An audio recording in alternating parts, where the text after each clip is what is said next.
요엘 1장 1에서 20절 말씀입니다. 요엘 1장. 부두엘의 아들 요엘에게 임한 여호와의 말씀이라. 늙은 자들아, 너희는 이것을 들을지어다. 땅의 모든 주민들아, 너희는 귀를 기울일지어다. 너희의 날에나 너희 조상들의 날에 이런 일이 있었느냐? 너희는 이 일을 너희 자녀에게 말하고 너희 자녀는 자기 자녀에게 말하고 그 자녀는 후세에 말할 것이니라. 팥중이가 남긴 것을 메뚜기가 먹고 메뚜기가 남긴 것을 느치가 먹고 느치가 남긴 것을 황충이 먹었도다. 사랑하는 형제 여러분, 12월 28일 수요일 새벽 묵상에 오신 것을 환영합니다. 어제까지 열왕기를 마쳤고요. 오늘부터는 요엘을 보겠습니다. 요엘 선지자가 활동하던 시기는 대제사장 여호야다가 북이스라엘 왕 아합과 이스벨의 딸인 아달랴를 왕위에서 몰아내고 다윗의 자손 요아스를 즉위시킴으로써 다윗 왕권을 복원한 때입니다. 주전 835에서 796년 사이, 그 사이입니다. 아내 아달랴의 영향으로 북이스라엘 아합의 집을 본받은 여호람이 악정을 펼쳤죠. 그리고 아하시아, 그 아들 아하시아도 마찬가지입니다. 그래서 아하시아가 죽자 아달랴가 모든 왕손들을 학살하고 자신이 왕좌를 차지하여서 온 백성을 죄악으로 물들게 했으므로 그 더러움이 극에 달하여서 여호야다의 혁명을 할 수밖에 없었죠. 그래서 그 혁명이 성공해서 다윗 왕권은 복원했다지만 여호야다의 노력에도 불구하고 종교적 타락상은 좀처럼 가시지 않았습니다. 오히려 대제사장 여호야다가 죽은 후에는 요아스 왕은 성전 제사도 제대로 드리지 않고 백성들이 산당에서 우상 숭배를 하는 일을 방치했고요. 자신을 책망하는 여호야다의 아들 스가랴를 돌로 쳐 죽였습니다. 이대로 두면 멸망해가는 북이스라엘처럼 남유다도 돌이킬 수 없게 될 것이므로 하나님께서는 유례없는 메뚜기 재앙으로 그리고 또한 가뭄으로 백성들에게 회개하도록 하신 것이 바로 요엘의 배경입니다. 이 시기는 남북 이스라엘, 정치적으로는 남북 이스라엘과 베니게, 블레셋, 에돔이 서로 팽팽하게 견제하고 있었고요. 아직 아수르는 일어나지 않은 때입니다. 남쪽에 애굽이 강대국으로 자리 잡고 있던 그런 때였죠. 자, 이러한 때에 갑작스러운 메뚜기 재앙이 이제 남유다 땅을 휩쓸었는데 그 결과 남유다 전 국토가 황폐하게 되는 지경에 이르렀고 엎친 데 덮친 격으로 극심한 가뭄까지 온 백성을 고통스럽게 했습니다. 이에 백성들은 이 같은 재앙이 자신들에게 임한 원인이 무엇인가에 대해서 의문을 품게 되는 것입니다. 우리는 여호와의 백성이 아닌가 이런 생각이 드는 거죠. 자신들의 행실이 악한 것은 깨닫지를 못하고요.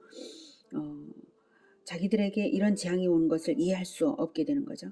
자, 이에 하나님은 요엘 선지자를 통하여서 이 같은 재앙의 궁극적인 원인이 남유다 백성들의 불신앙과 죄악에 있음을 지적하시고 회개를 촉구하신 것이 바로 요엘서입니다. 1절 부두엘의 아들 요엘에게 임한 여호와의 말씀이라. 요엘에 대해서는 알려진 바가 더 없고요. 요엘은 자신이 전하는 말씀의 근원이 여호와이심을 먼저 선포하고 있습니다. 여호와의 말씀이라. 요엘에게 임한 여호와의 말씀이라. 2절 늙은 자들아 너희는 이것을 들을지어다. 늙은 자들도 생전 경험해보지 않았고 들어보지도 않은 그러한 지금 엄청난 재앙을 겪는 거예요. 땅의 모든 주민들아 너희는 귀를 기울일지어다. 너희의 날에나 너희 조상들의 날에 이런 일이 있었느냐. 도무지 없었던 그런 일을 당한 것입니다. 이 재앙은 결코 일상적인 것이 아니라는 것을 확인시키는데요. 그것은 특별한 하나님의 메시지를 담고 있음을 깨달아야 한다는 뜻입니다. 하나님께서 주신 재앙이니까요.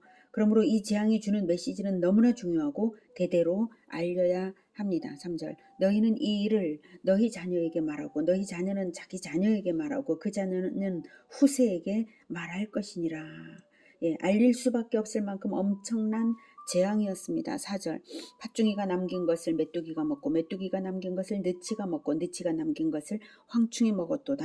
여기서 팥중이, 메뚜기, 느치, 황충은 전부 메뚜기를 말하는 다른 이름들인데요. 이렇게 다른 이름들로 반복하면서 얼마나 많은 메뚜기들이 국토를 휩쓸어서 먹고 또 먹고 먹어치웠는지를 표현하고자 한 것입니다. 메뚜기 재앙은 애굽에서나 있었던 일이지 하나님의 언약 백성에게는 있어서는 안 되는 일이죠. 그러니 이런 재앙을 주신 것이 주는 첫째 메시지는 너희는 심판받는 애굽처럼 되었다 이것입니다. 예. 그리고 애굽에 재앙을 주실 때에 하나님이 반복적으로 하셨던 말씀이 뭐냐면 이 체험으로써 내가 여호와인 줄 알리라 이 말씀을 자주 하셨어요. 내가 여호와인 줄을 알리라. 여호와 체험을 애굽에게는 심판으로 주신 것이고 동시에 이스라엘에게는 구원으로 체험시키신 것이 바로 출애굽입니다. 이제는 애굽과 동일한 심판을 이스라엘에게 주시니까 너희들이 심판 체험으로 여호와를 알게 되리라는 뜻이죠. 그래서 그렇게 행한 것들을 내 아들과 내 자손의 귀에 전하기 위함이라 너희는 내 여호와인 줄을 알리라. 이렇게 구원받는 이스라엘에게는 그 당시에 그렇게 말씀하셨는데 이제 이스라엘은 자기들이 심판 체험을 당한 것으로서 아들과 자손의 귀에 전하도록 하나님께서 지금 하고 계신 거예요. 그러니 무엇입니까? 이것을 대대로 알려서 다시는 심판 체험을 받지 말라는 뜻이 아니겠습니까? 선조들이 말해준 애굽의 재앙을 귀로 들었으면 똥인지 된장인지 먹어봐야만 알겠다고 먹어서는 안 되지 않겠습니까?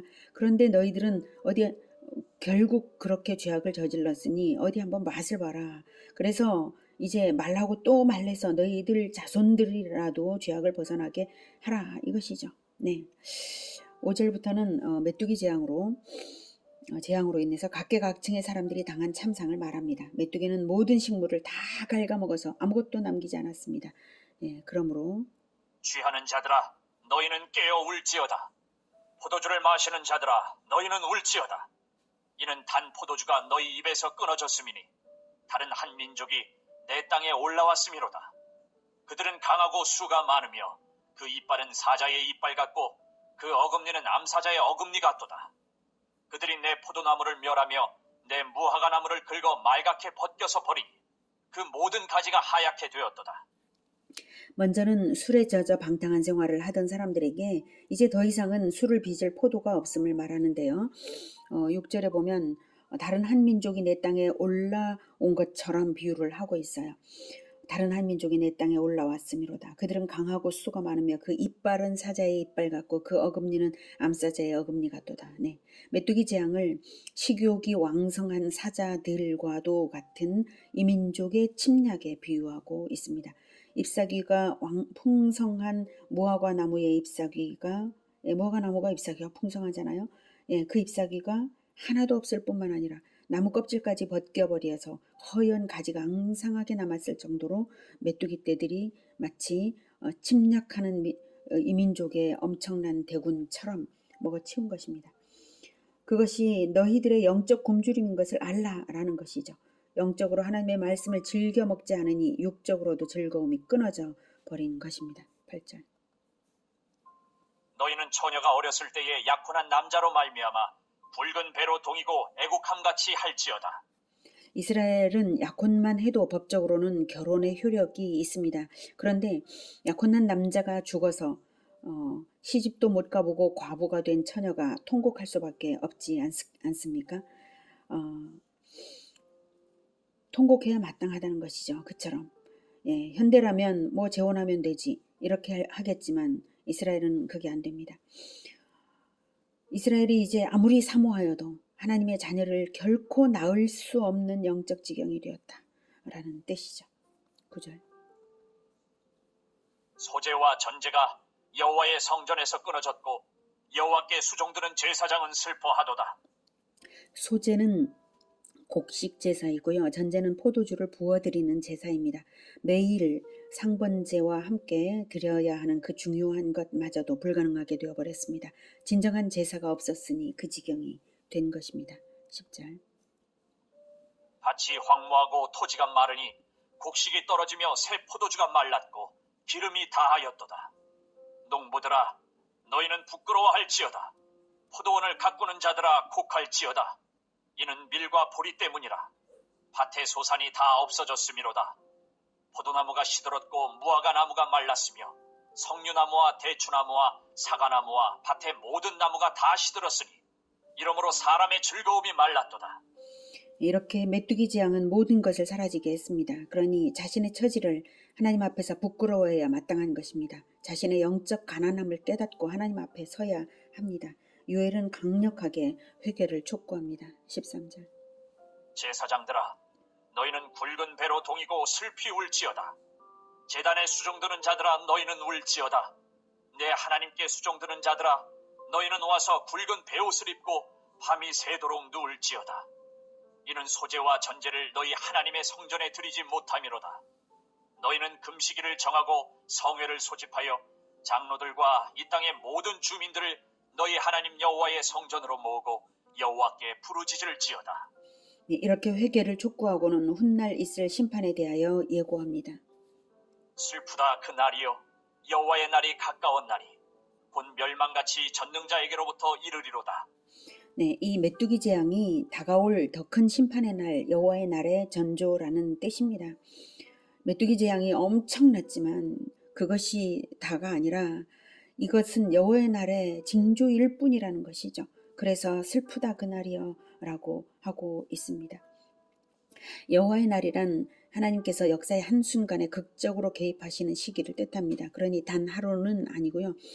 또한 심판의 때이면서 구원의 때이기도 합니다. 과거 애굽에 재앙을 내린 것이 이스라엘에게는 구원이 되었던 것처럼 말이죠. 지금 요엘 시대에는 온 백성이 함께 당하는 심판 체험이 되고 있는데 성경에는 두 가지 양상이 양면성을 띠는 것이 여호와의 날로 나타나고 있습니다. 정말 그렇습니다. 이스라엘의 출애굽 때도 그랬던 것처럼 예수님의 십자가가 믿는 자들에게는 구원의 근거이고 안 믿는 자들에게는 심판의 근거가 될 것처럼 말이죠. 복음이 믿는 자들에게는 복음이요. 정말 기쁜 소식이죠. 그런데 안 믿는 자들에게는 최후 심판 때에서 심판을 피할 수 없는 근거가 되는 것입니다. 복음을 들어도 안 믿었으니 더 이상 피할 데가 없는 것이죠. 여호와의 날은 예수 그리스도의 초림과 그리고 초림으로부터 재림까지의 모든 기간으로서, 그래서 재림으로서 최후 심판으로서 완성되는 날이라고 생각하면 되겠고요. 요엘이 말하는 그 당시의 여호와의 날은 1차적으로는 주전 586년 예루살렘 성전 파괴를 동반한 멸망의 날을 가리키는 것으로 볼 수 있습니다. 아직 아수르도 일어나지 않았고 바벨론도 일어나지 않은 그 옛날이었지만 그 더 과거에 요엘이 지금 예언을 하고 그 여호와의 날을 보고 예언하고 있는 것입니다. 16절. 먹을 것이 우리 눈앞에 끊어지지 아니하였느냐? 기쁨과 즐거움이 우리 하나님의 성전에서 끊어지지 아니하였느냐? 씨가 흙덩이 아래에서 썩어졌고 창고가 비었고 곡간이 무너졌으니 이는 곡식이 시들었음이로다. 가축이 울부짖고 소떼가 소란하니 이는 꼴이 없음이라. 양떼도 피곤하도다. 여호와여, 내가 주께 부르짖으오니 불이 목장의 풀을 살랐고 불꽃이 들의 모든 나무를 살랐음이니이다. 들짐승도 주를 향하여 헐떡거리오니 시내가 다 말랐고 들의 풀이 불에 탔음이니이다. 네, 이렇게 여호와의 날을 보고 요엘은 그 장면을 지금 말하고 있습니다. 오늘은 메뚜기 재앙으로서 심판 체험을 당하는 이스라엘을 통하여 배웠습니다. 우리는 체험을 해봐야 깨달을 것이 아니라 성경을 보고 가슴 서늘하게 느끼고 신속하게 회개하며 자손 대대로 알리고 또 알려야 할 것입니다. 우리의 가난함을 직시하고 우리가 영적으로 얼마나 가난한지를 직시하고 우리가 가난하오니 우리에게 임해달라고 간절히 사모하며 하나님의 말씀을 이 메뚜기 떼들처럼 우리가 하나님의 말씀을 먹어야 할 것입니다. 우리 시대는 이미 심판의 때이면서 또한 은혜의 때이기 때문에 우리가 간절히 사모할 때 하나님께서 주십니다. 더 이상 요엘과 같은 선지자를 보내주시지 않는 것은 모든 계시가 성경에 완성되었기 때문입니다. 메뚜기 재앙이 없다고 우리 시대의 죄악이 덜한 것이 아닙니다. 메뚜기 재앙이 없다고 우리 시대에 가난함이 없는 것이 아닙니다. 성경을 보고 경성하며 하나님 나라를 지켜가는 우리 모두가 되기를 기원합니다. 기도하겠습니다.